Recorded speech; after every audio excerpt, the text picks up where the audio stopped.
21শে ফেব্রুয়ারি উপলক্ষে মধ্যরাতে জামাত গেছে শহীদ মিনারে ফুল দিতে। সেখানে সাংবাদিক তাকে প্রশ্ন করেছে, জামায়াত সাধারণত কখনো ফুল দিতে আসে না শহীদ মিনারে, এবার আপনারা কি মনে করে এলেন? এবার রাষ্ট্রীয় আচার হিসাবে এটা আমার দায়িত্ব। বিগত 2 বছর যখন ইউনূস সরকার ক্ষমতায় ছিল তখন তোমার এই রাষ্ট্রীয় আচার কইয়া ছিল নাকি? তখন এটারে পাকিস্তানের রাজ্য ভাবতা, পূর্ব পাকিস্তান। তখন একবারও মনে হয় নাই যে 16ই ডিসেম্বর যে পালন করছে না এটা রাষ্ট্রীয় আচারের লঙ্ঘন? তখন একটাবারও মনে হয় নাই যে 21শে ফেব্রুয়ারি যে পালন করা হচ্ছে না এটা রাষ্ট্রীয় আচারের লঙ্ঘন? তখন একটাবার মনে হয় নাই মুক্তিযুদ্ধ, বঙ্গবন্ধু, ভাষা আন্দোলন এগুলাকে উপেক্ষা করে যে রাষ্ট্রীয় সংস্কারের নাম দিয়ে বাংলাদেশটাকে যে পরিচালনা করা হচ্ছে, জিম্মি করে রাখা হচ্ছে, এটা যে রাষ্ট্রীয় আচারের লঙ্ঘন? তখন জামাতের আমিরের এটা মনে হয় নাই? ও ওই সময় লেফটেন্যান্ট জেনারেল সাদা সুকুন অতীতের দায়িত্ব পালন করছিলেন, যেখানে গোলাম আজম স্বীকার করে গেছে যে ভাষা আন্দোলন করা তার জন্য ভুল ছিল। সেখানে তারা আসছে এখন ভাষা আন্দোলনের সাফাই গাইতে।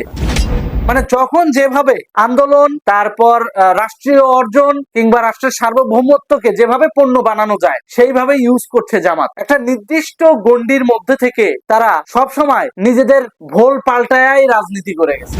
তারা এটা বুঝাইতে চায় তারা বাংলাদেশ পন্থী, কিন্তু বাস্তবে কাজে কর্মে পাকিস্তান এম্বাসিকে সন্তুষ্ট রাখতে, পাকিস্তানের বাপদাদাদেরকে সন্তুষ্ট রাখতে তারা রাষ্ট্রীয় আচার ভুলে যায়। ও এখন যেই বাংলাদেশ গণতান্ত্রিক একটা প্ল্যাটফর্মে হাঁটা শুরু করছে, এখন বাংলাদেশে তিনি এসেছেন রাষ্ট্রীয় আচার মানতে, অথচ গত বছর তাদের কাছে এটা ছিল নাজায়েজ। এখনো কি জামাত এটা নাজায়েজ মনে করে? আপনি এই প্রশ্ন কেন আজকে করছেন? দেখলেন তো, যেই উচিত কথা জিজ্ঞাসা করছে আপনি এই সময় এটা কেন বলছেন? এই হচ্ছে জামাতের রাজনীতি।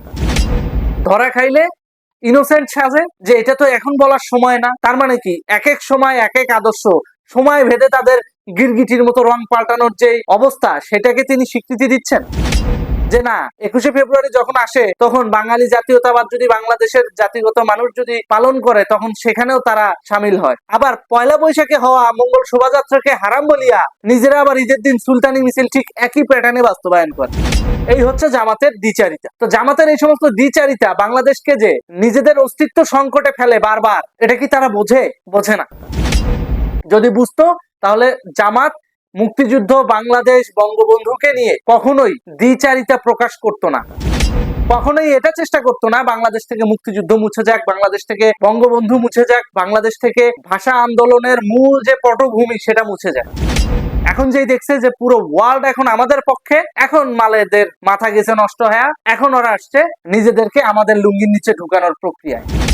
কেন তাদেরকে লুঙ্গির নিচে আশ্রয় দিতে হবে? কেন তাদেরকে মুক্তিযুদ্ধ, ভাষা আন্দোলনে পুষ্পস্তবক অর্পণ করার সুযোগ দিতে হবে?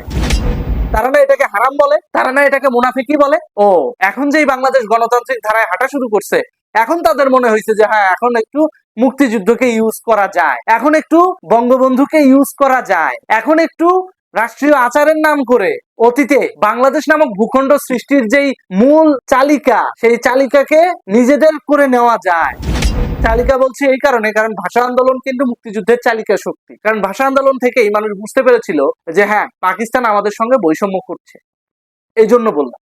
তো পরিশেষে একটা কথাই বলি, জামাতের এই সমস্ত দ্বিচারিতা, এই সমস্ত ভণ্ডামি প্রতিনিয়ত আমাদের ফেস করতে হচ্ছে বাঙালি প্রজন্মকে। 5ই আগস্টের পরে 7ই মার্চ অফিসিয়ালি বাতিল করাইলো নাহিদরে দিয়ে।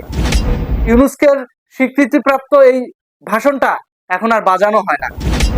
মুক্তিযুদ্ধের কোনো অনুষ্ঠান বিগত 2 বছর আমরা দেখি নাই। কেন দেখি নাই? এই সমস্ত সাদা শকুনদের কূটনৈতিক তৎপরতা এবং ব্যাকগ্রাউন্ড গেমের কারণে রাষ্ট্রীয় এই সমস্ত আচার পালন করা হয় নাই। এর সাথে ওয়াকারও জড়িত। এই সেনা প্রধান এতদিন মুক্তিযুদ্ধ, বঙ্গবন্ধু এবং রাষ্ট্রীয় আচারগুলো ঠিকঠাক মতো মানার ব্যাপারে রাষ্ট্রপ্রধানদেরকে সতর্ক করে নাই। ইভেন কি প্রাতিষ্ঠানিক পেজ থেকেও কখনো কোনো রাষ্ট্রীয় আচারের জায়গা থেকে শ্রদ্ধা জ্ঞাপন করে নাই বিগত 2 বছর। 16ই ডিসেম্বর গেছে, 21শে ফেব্রুয়ারি গেছে, 26শে মার্চ গেছে, আর্মির পেজ থেকে কয়টা পোস্ট আসছে? মানলাম তারা রাষ্ট্রীয় আচার পালন করতে পারে নাই একটা অসাংবিধানিক সরকার, অন্তর্বর্তীকালীন সরকার থাকার কারণে, কিন্তু তারা তাদের প্রাতিষ্ঠানিকভাবে কতটুকু এই সমস্ত রাষ্ট্রীয় আচার মেনে চলেছে? চলে নাই। তার মানে বিগত 2 বছর দেশে চুষে খাওয়ার পর যখন দেখতেছে আর এটাকে ধরে রাখা যাচ্ছে না, এই এখন রাজনৈতিক দল তো আছে, পুতুল বসায় দাও, এবং সেটাই করছে। আর এই ফাঁকে বিএনপিরও দরকার, দীর্ঘ 17 বছর ক্ষমতার বাইরে ছিল, ওরাও এসে বসে গেছে। তো দিন শেষে এই চ্যালেঞ্জ গুলোকে কিন্তু বাঙালি জাতিকেই ফেস করতে হবে। মুক্তিযুদ্ধ, বঙ্গবন্ধু যতদিন থাকবে ততদিনই বাংলাদেশ টিকে থাকবে। ধন্যবাদ।